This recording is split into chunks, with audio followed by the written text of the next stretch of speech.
Madame, Monsieur, bonsoir et bienvenue dans votre journal sur TNTV. Ravi de vous retrouver en ce dimanche 10 août à la une de ce journal. Le monde de l'audiovisuel polynésien pleure l'un des siens. Yves Aupert, directeur général délégué de TNTV, s'est éteint à 63 ans.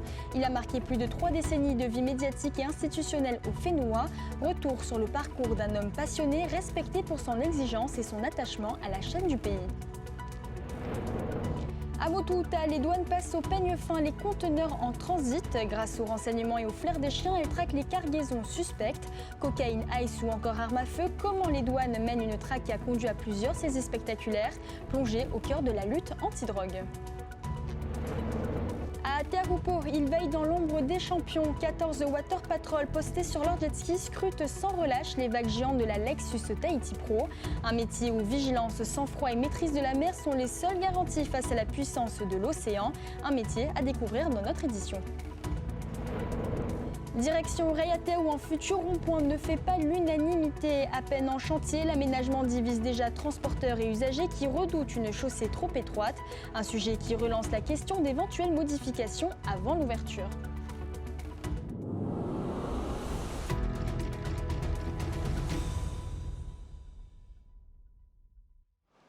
L'émotion est vive au sein de TNTV. Yves Aupert, directeur général délégué de Tahiti Nui Télévision et figure majeure de l'audiovisuel polynésien, est décédé à 63 ans des suites d'une longue maladie.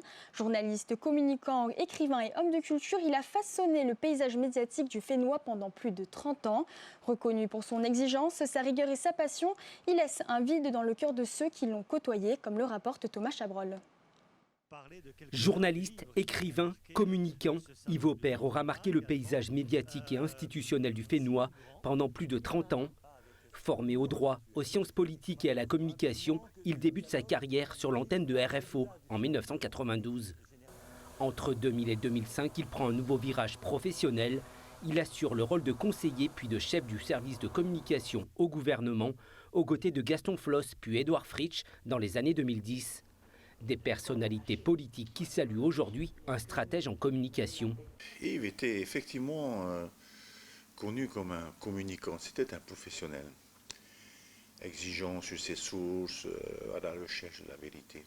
Au-delà de ses qualités de communicant, Édouard Fritsch se souvient de Yves en tant que directeur de TNTV, un homme profondément attaché à la chaîne du pays.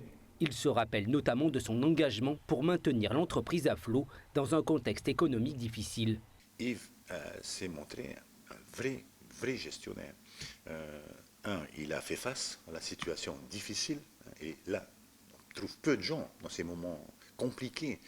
Et Yves a pris le dossier en main et Yves s'est attelé au redressement de la société. Sa passion pour la littérature et la culture océanienne l'amène à créer en 1998 l'émission Ancrage, devenue à livre ouvert sur TNTV.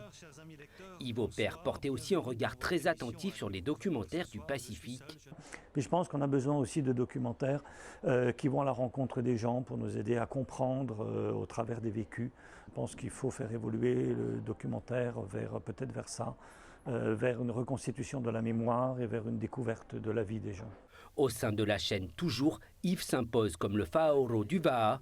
Passionné par ce sport, il défend la couverture médiatique des grandes courses.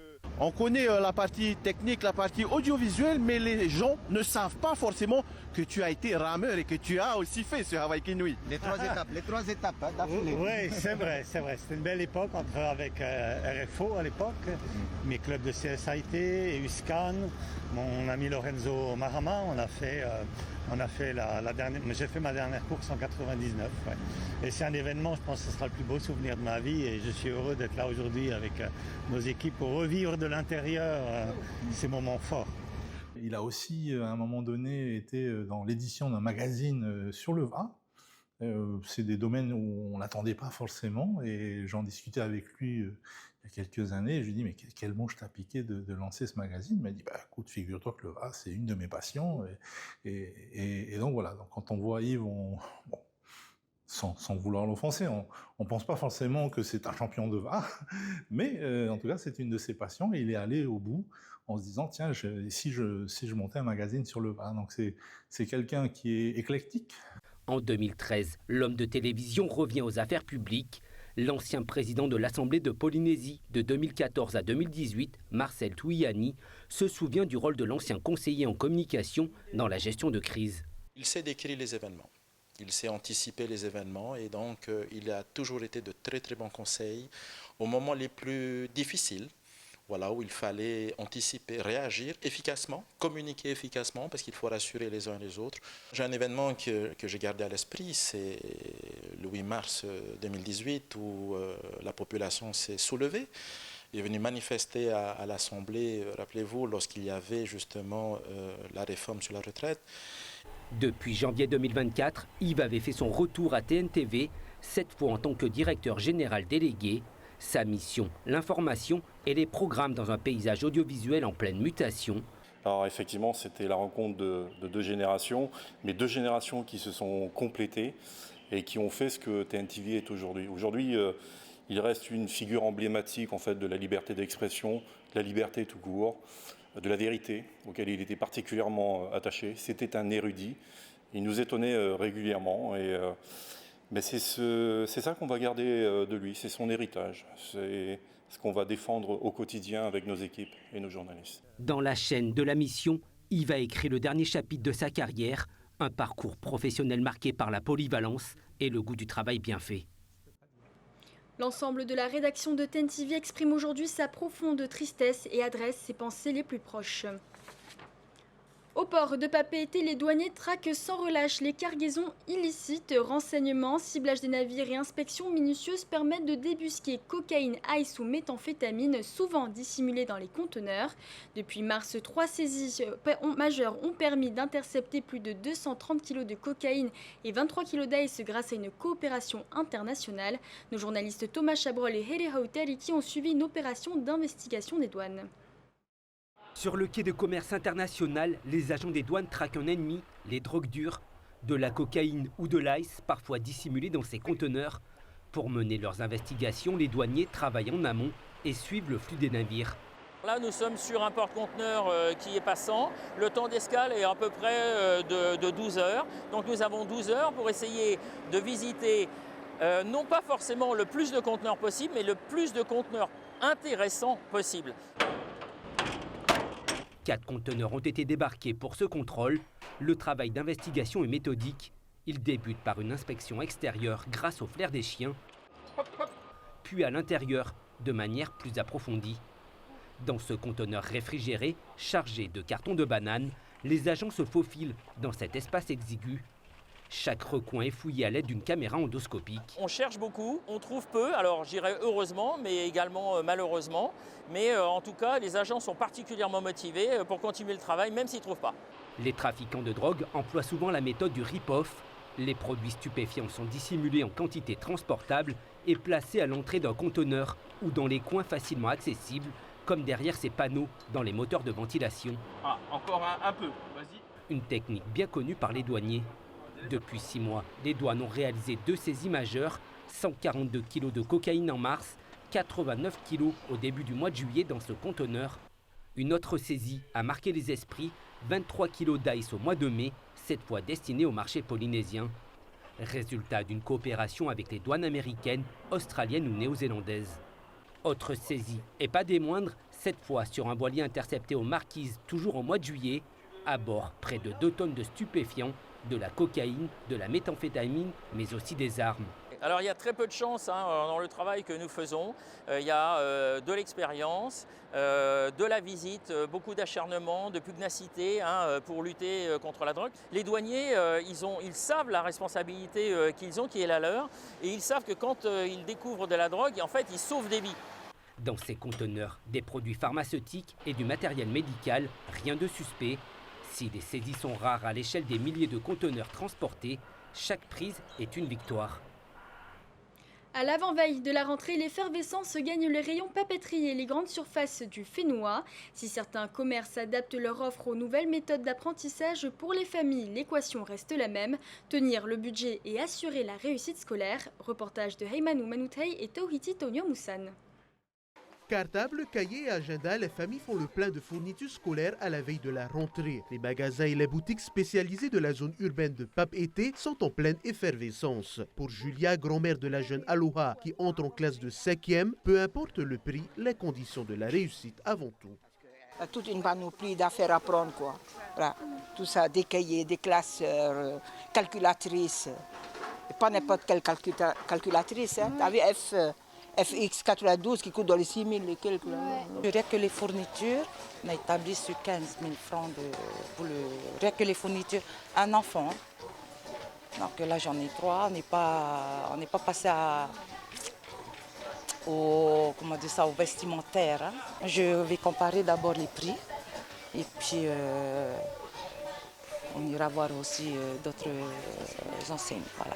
Pour la rentrée des classes, certaines surfaces de vente ont dû s'adapter aux demandes des enseignants, car les méthodes d'apprentissage évoluent et les supports scolaires aussi, comme l'explique Vaihiria, responsable d'un espace papeterie. Dans un commerce de Papeete, l'offre répond aux besoins des élèves. On a eu des produits qu'on ne commande pas forcément toutes les années pendant les périodes de rentrée scolaire. Par exemple, le cahier classique de 24-32, là on passe maintenant beaucoup sur du petit carreau, comme on dit. Nous, on a une certaine gamme de produits. On a le basique, on a le classique, on a le petit prix, mais on a aussi ce côté-là chic, fantaisie. Voilà, c'est ce qui fait en fait le petit plus. Chaque année, la CPS et la Direction des Solidarités proposent une aide aux familles, accordée sous condition de revenus. L'année dernière, ce sont près de 29 000 d'entre elles qui ont bénéficié d'un soutien financier pour un total de près de 600 millions de francs. Les premiers paiements ont démarré fin juillet, à partir du 21 juillet, et se poursuivront pour la mise à jour des nouvelles scolarités que nous recevons directement du vice-rectorat. Nous espérons que ça puisse satisfaire puisqu'elle est dédiée à acheter du matériel, des fournitures scolaires, du vestimentaire pour que nos enfants puissent démarrer une nouvelle année scolaire équipés et puis avec le matériel qu'il leur faut. L'occasion pour chacun de faire le point et de comparer les prix, des prix qui semblent être restés relativement stables cette année. La Water Patrol, ces anges gardiens qui veillent la sécurité en mer. Pour la Lexus Pro à Teahupo'o, une dizaine de sauveteurs sont mobilisés entre surveillance, transport des athlètes et intervention en zone d'impact. À bord de leur jet ski, ils restent sur le qui-vive, prêts à secourir toute personne en difficulté au cœur des vagues massives. Une mission à haut risque, reportage d'Oriano Tefao et de Juanui Atuahiva. À chaque compétition, l'équipe de Water Patrol se rassemble à la marina de Teahupo'o pour un briefing puis une petite prière. Sur l'eau, ils sont les yeux et les bras de l'organisation. Au total, 14 personnes se relaient sur l'événement, 4 binômes en jet ski pour la zone d'impact où se forment les vagues géantes et d'autres équipes chargées de surveiller la ligne d'eau ou de transporter les athlètes. Oui, il y a une évolution. Maintenant, les bateaux des publics sont un peu plus gros. Bon, hier, c'était assez cool, comme on dit, hein, mais peut-être parce qu'il y a une rediffusion télévisée en live, les gens ils sont dans leur salon hein, et ils ont le replay et tout. Voilà. Mais il y avait quand même du monde, il faut être attentionné et puis vigilant par rapport à tout ce qui se passe. Parmi ces anges de la mer, Moana Dominic fait son baptême de feu cette année. Fils d'un ancien Water Patrol, son engagement au sein de l'équipe était une évidence. J'ai grandi un peu dedans. Mon père est Water Patrol depuis le tout début. Un des pionniers aussi du surf local, avec Arsène, VTA David, c'est cette génération-là. Donc j'étais un peu le gamin qui les embêtait à chaque fois derrière le jet ski. Et derrière, moi, ce qui m'a poussé à devenir Water Patrol, c'est justement de pouvoir assurer la sécurité de chacun. Cette année, plus de monde sur le plan d'eau et des bateaux parfois plus gros qu'avant. Et en freeride, quand les vagues sont plus grosses, la vigilance est maximale. Surfeurs, bateaux, baigneurs et médias se retrouvent au plus près de l'action. Sur ce comportement-là, des bateaux touristiques qui veulent toujours essayer d'aller au plus près de la vague pour que leurs clients puissent voir la vague de vraiment très près. Et des fois, ça arrive souvent même, à chaque gros swell ou dès qu'il y a des vagues, ça arrive que les bateaux se fassent emporter par la vague ou que se rentrent dedans, quoi, hein, pour avoir la photo iPhone, je dirais, pour le touriste. En cas de chute, le process est clair, extraction rapide du surfeur de la zone d'impact, bilan de son état et transfert vers le médical. Après, il ne faut pas oublier que Tehupo à la vague, c'est un entonnoir. Le nombre de bateaux doit être restreint. Ça va faire presque un quart de siècle qu'on est là-dessus. On connaît, on arrive à anticiper. Voilà. Mais il faut être vigilant. Sauver des vies est une nécessité. Ces Water Patrol souhaitent qu'une filière de sauveteurs en mer soit mise en place au Fénois. Et pour soutenir VT David, un water patrol bien connu du milieu, sachez qu'une cagnotte en ligne a été lancée pour l'aider à remplacer son jet ski détruit lors d'un sauvetage. Retrouvez l'article complet sur tntvnews.pf. Du côté de la Fatawa, les jeunes rugbymen ont eu droit à une séance exceptionnelle menée par un coach de choix. Thierry Jenzek, ancien entraîneur de l'équipe de France A7. De passage sur le Fénois, il a offert aux joueurs un aperçu du haut niveau. Un après-midi placé sous le signe du partage et de la passion. Reportage d'Oriano Tefao et de Juanui Atoahiva. Tu l'as plaqué. Qu'est-ce que tu fais quand tu es plaqué ? Passe en mouvement, plaquage précis et enchaînement de jeu, dès les premières minutes, le temps est donné. Thierry Jenzek ne perd pas de temps. L'ancien entraîneur de l'équipe de France A7 propose un travail technique exigeant, adapté à l'intensité de la discipline. Pour ces jeunes joueurs, c'est l'occasion rêvée de découvrir le haut niveau sans quitter le Fénois. Surtout découvrir un peu le monde un peu en métropole, le niveau et tout, surtout avec son expérience qui vient de, comme il avait dit, au rugby à 7 de l'équipe de France. Ce sont les mêmes gestes et les mêmes attitudes qu'en rugby à 15. Par contre, il y a beaucoup plus de vitesse et beaucoup plus de précision en rugby à 7, vu les espaces qu'il y a à gérer, forcément, puisqu'il n'y a que 14 joueurs en tout. Et donc là, on a commencé par faire des passes, qui est un élément essentiel dans le rugby, quelques précisions sur la façon dont on attrape le ballon. Et le rugby à 7 est un très très bon allié pour le développement du rugby. Quand on le découpe façon rugby à 7, c'est très clair et c'est très facile à comprendre. De l'expérience au service de nos athlètes locaux, car l'objectif est clair, faire rayonner le rugby polynésien. Et les échéances ne manquent pas. Alors on est en train de mettre en place les différents calendriers, notamment chez les jeunes et chez les féminines. Toutefois chez les seniors, ça y est, on a posé un premier calendrier. Un peu comme d'habitude, on va commencer par le Seven, qui va démarrer dès le premier week-end de septembre. Et ensuite, on aura la Coupe de Tahiti en fin d'année civile. Et après, le championnat à 15 qui redémarrera en janvier. Mais là, déjà, on sait que les clubs commencent déjà à s'affûter un petit peu et le Seven va commencer dans un mois. Sur le terrain, les sourires en disent long. Un après-midi sous le signe du partage, de la sueur et d'un ballon ovale qui unit toutes les générations. Direction Réatea maintenant, où le chantier du futur rond-point suscite déjà de vives discussions. Ce matin, transporteurs et usagers se sont retrouvés sur place pour une mise à l'épreuve grandeur nature. Entre calculs millimétrés et virages serrés, l'exercice a révélé des manœuvres parfois délicates. De quoi relancer la question, l'aménagement sera-t-il prêt à accueillir tous les gabarits ? Reportage de Jessica Doucet. Démonstration grandeur nature sous un soleil déjà bien présent. Même pour ce chauffeur aguerri d'une grande société de terrassement, la manœuvre s'avère périlleuse. Il faut calculer, ajuster, parfois tenter l'improbable pour franchir le carrefour. Difficilement, mais ça passe. Mais vous avez vu, pour passer, on est obligé de mordre carrément sur la voie d'en face pour pouvoir braquer. À chaque fois qu'on passera, on sera obligé de faire bloquer la circulation d'en face pour qu'il puisse prendre son braquage. À l'origine, cet aménagement devait faciliter la fluidité de la circulation sur l'axe principal de l'île. Mais aujourd'hui, pour les usagers, le constat est unanime. La rotonde est trop imposante ou les accotements sont insuffisants.